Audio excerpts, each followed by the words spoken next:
See, it's great to have you on the show. This is a first. I think I've had some of your previous bandmates from Flyleaf on the show at one point or another, but it's great to finally have you on. Yeah, thanks for having me. Most people, I guess, know you as the former lead vocalist of Flyleaf, and of course now you're doing the solo thing, which has been a lot of fun to watch, and you're now an author and all that good stuff too. But how has life been post Flyleaf? Well, it's been its own adventure. Yeah? I really miss those guys. We moved to Pittsburgh, so Flyleaf was based out of Texas, and Josh and my husband's family is in Pennsylvania. So when I got pregnant with my 6-year-old and decided that it was time to step away, we decided to move here. And I love being a mom. I love being here. I feel more at home in Pennsylvania than anywhere I've ever lived or traveled to. And so that's cool. It feels like I'm where I'm supposed to be, which is a great feeling. I can't think anything better than just knowing you're where you're supposed to be. And tell us about how you kind of went from the journey of kind of stepping away from music for the most part when you left Flyleaf to I assume to more or less to be a mom and relocate and all that. But how did that journey come from stepping back from that to returning to music as a solo artist? Yeah, that's a really good question, and I don't think people have really brought that up. And I've always wondered why, because that's really sad because I thought that was an obvious question. Yeah, because the thing is, I was worried about it a little bit. I was like, people are going to think, that I left Flyleaf to be a mom, and then all of a sudden now I'm a mom, and now I'm in my own band. And I remember bands breaking up when I was younger, and then the girl, like I remember this with No Doubt or whatever, but feeling like they went off and did their own solo thing and feeling betrayed for the band's sake, Yeah. I'm like, why'd they do that? Well, it was really interesting because I never thought I would do music again. And then I remember when somebody invited me to speak, to come in, because I always was, even after I left Flyleaf, I was always trying to stay in contact with the fans. Right. And emailing back and forth. And there were so many questions about what the music did for them, how it helped them overcome a hard time. And I had a lot of stories about people who had said the music helped them when they were suicidal and when they were going through depression and when they just felt worthless or hopeless. And they were asking me questions about faith and things like that. I heard you were Christian, so is that true? What does that mean for you? And so I was answering all these emails, and I would take like an hour to answer these emails and to answer one email, and there's thousands of them. And my husband's like, you can't spend an hour on an email when you have 7,000 emails to answer. And I was like, but you don't understand. They're asking about this. It's really important. Right. He's like, well, aren't they? How many people are asking? I'm like, everybody's asking about these things. And I remember him saying, maybe you should write a book because that way you can tell him what you went through and you can answer these questions on purpose in your book, and I thought that was an amazing idea. And so it was Franklin Graham actually that asked me the first time to come and speak. And I said, well, I'm not in the band anymore. He's like, I don't care. I just want you to come tell your story. I don't care if you do any music. And I was like, okay, but I want to be home. I don't want to do, and it was really just like 20 minutes. He flies me in, flies me out, and I get to wear my baby while I talk if I want. Like it wasn't like going on tour, but I was so scared that if I were going to say yes to anything, it would be a snowball and never stop. I was just scared of being trapped in it, which it feels like, I don't know if that's apparent, but in this field, the touring band industry, it feels like it never ends. It feels like there's no way out of it once you get started. Yeah. And you have to find your own boundaries and find your own peace of mind. And this is the thing that I was so scared of, because in Flyleaf, we spent very little time at home. And when we were home, we were writing a record or recording or, doing a bunch of press, it seemed like we were always working. And there was no room made for spiritual, relational, or emotional health.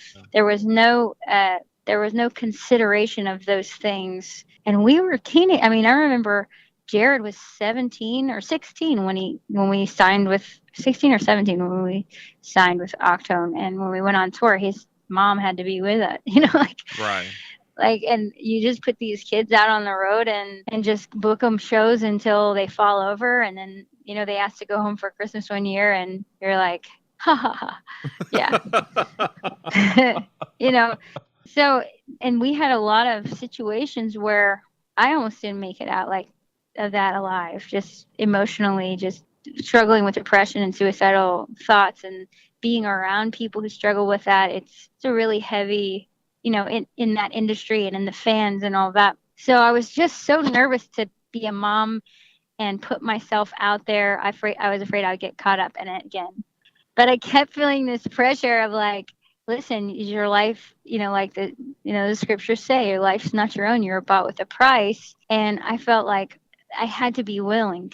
And so I was willing to go. And it was crazy because I went out and gave a 20-minute talk. I didn't like going out without singing because I'm like, I'm not a speaker. I don't really know what to do with my hands. So I wore a guitar and I played a song that I made for my testimony called The Reason, so that I could just sing something and feel more comfortable than just talking.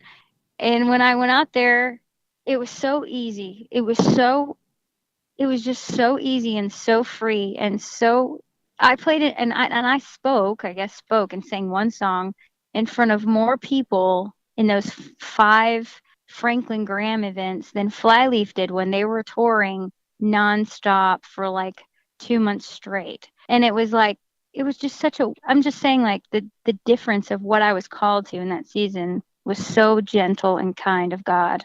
And I just feel like I just need to obey what God's telling me and not think I know what it looks like. If that means he wants me to go out, I'll go. And I know he's going to meet me there. And if he wants me to stay home, I'll stay home. And I know that he's going to make that effective for what he wants me to be doing. So it's really kind of me getting out of the way of what I feel like is the right thing and just being present and asking God in each situation, well, what do you think? what do you want me to do? What's best for my kids? I don't know. I mean, I think I know, but you know better. You know their future, what they need. And I don't know. I need help. How did you find that, kind of going back to the book? I mean, you've written 2 at this point. How do you find that writing the books compared to writing music, and how was that experience different? It's a lot more similar than I would think. I didn't think I could write books. I was always in awe of the fact that people could write so many pages and it goes together somehow. Like, Right. I was in awe of that. And I love reading. Of course, since I was a kid, that was escape more than music for me. Since I was, I guess, 11, I started reading and as an escape.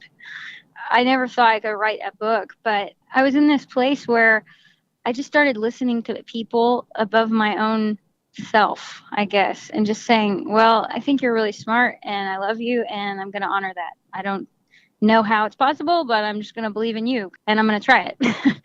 And so I sat down and it was like in this storage facility, actually, that is set up to write, as a place to write, in the middle of the winter here in Pennsylvania with this little heater. And I just to be alone and not distracted, because when I'm at home, I always want to clean the kitchen or something. And and if I'm there, I sort of take my kid out of my husband's arms, even if, oh, he's crying, I'll take him here. You know what I mean? Like, yeah. I just need, so to be able to be away was really important. And that was this space that his parents had.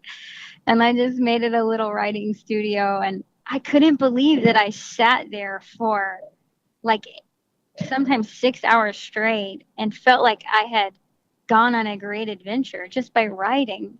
And some of it was really painful, but I just felt like there was grace in my life to do something I never did before.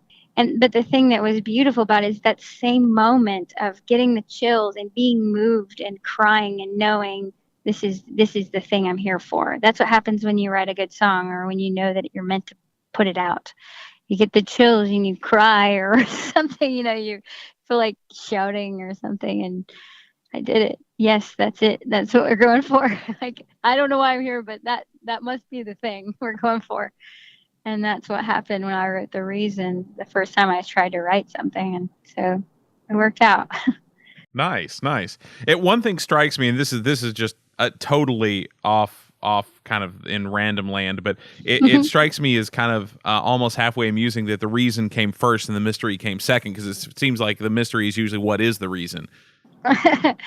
Yeah, well, and that is the way our culture has defined romance, is that the mystery is reference to romance. So it is funny because I talk about how people, pop culture makes romance the reason of life. Right. Like, why are you here? Oh, to get married and have, to this grand romance. Well, I think spiritually maybe so. And that's really just a shadow of that spiritual reality. But so the first book was about my salvation experience as an atheist planning to commit suicide and having an encounter with God. On that day, I planned to commit suicide. And I really wanted to give the Christian community an understanding of how somebody comes to be an aggressive atheist who is hateful towards Christians and evangelical, trying to get people not to believe in God. It's not just somebody trying to be hateful and evil. Right. It's somebody who's had an experience that feels like this is going to hurt people to believe in something that's going to let them down. And also just feeling like you're liberating them in some way from whatever religious confines keep them from living life. And it's the same heart behind why people go tell people about God. Right. It's like, I want you to find that freedom in God and find it in Christ. You can. There's life. And that's kind of my heart was. So I think before we know God, we still have those gifts in us. I have a gift of evangelism, and I was an evangelical atheist. And so I talk about that so Christians can understand. And a lot of times when you don't understand, you don't know what to say, or you say things that don't relate or actually prove their point of the person who's arguing with you. True. So I wanted them to understand. And also I wanted the people who are atheists or who are suicidal to feel like they have a voice in it, like they feel understood, or they have been, their heart has been articulated in it in some way. So that then, because I think once you feel understood, then you're open to hearing the other perspective. But before that, you don't hear any other perspective. You're like, well, they don't get it, so I'm not listening to them.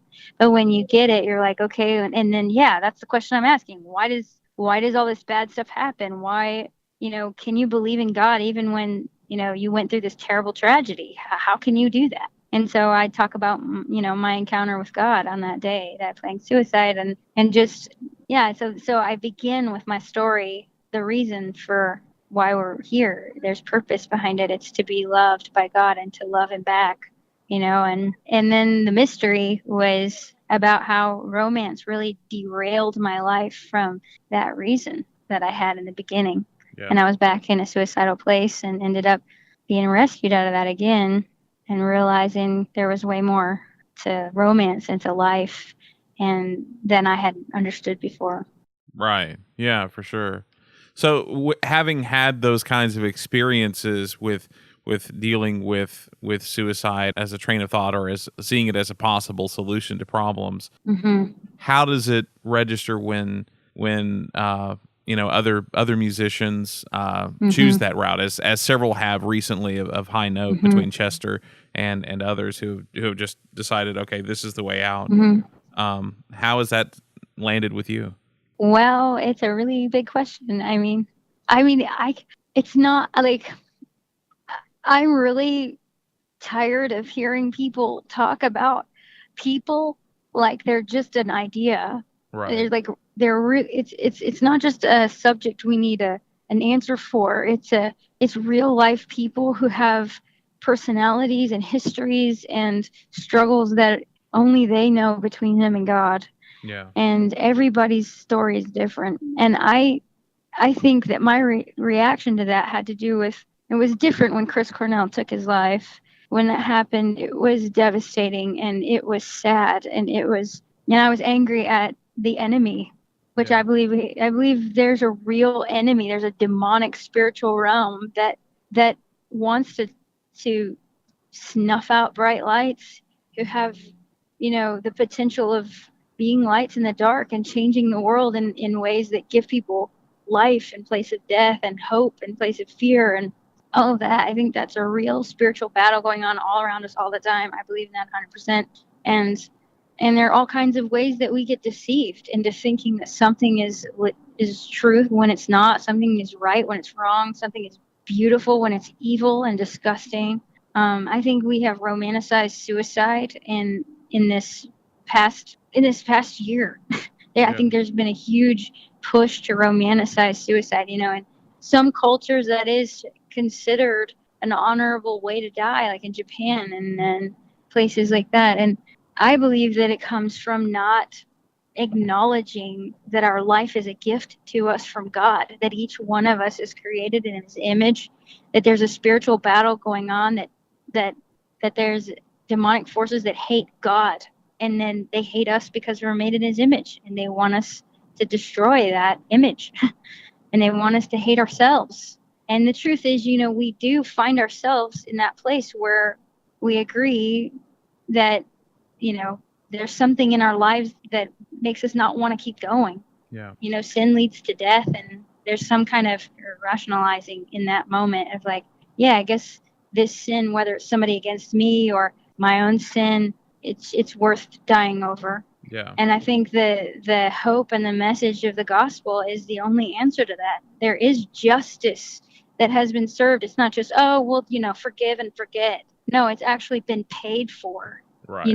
That sin has been, it's an actual reality that, yeah, you feel like, you're so ashamed that you should be beaten or spit on, or you should die over it, or you feel like somebody else should be beaten or spit on or die over it. Well, guess what? Somebody was beaten and spit on and died in shame, so that that sin was paid for by somebody, by our God, by Jesus.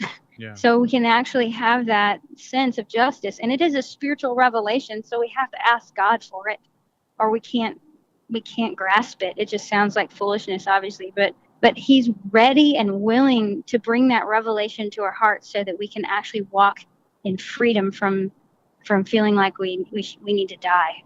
Yeah. We can find freedom from that, and we can actually find out that there is life beyond our pain. And I remember when Chester from Lincoln Park, the story came out about his death, I was furious. I was angry.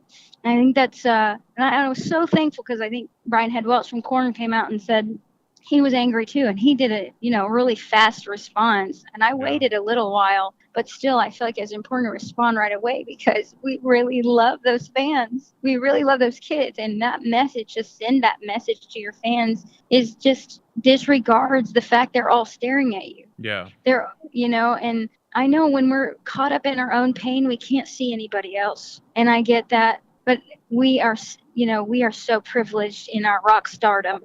We are so privileged, and that was really, it was sad, it was a tragedy, but it also made me angry on behalf of the fans who are looking up, saying, can you please give me some answers, and you're giving me that as an answer. It's just deceitful, and there's so much more beyond our pain.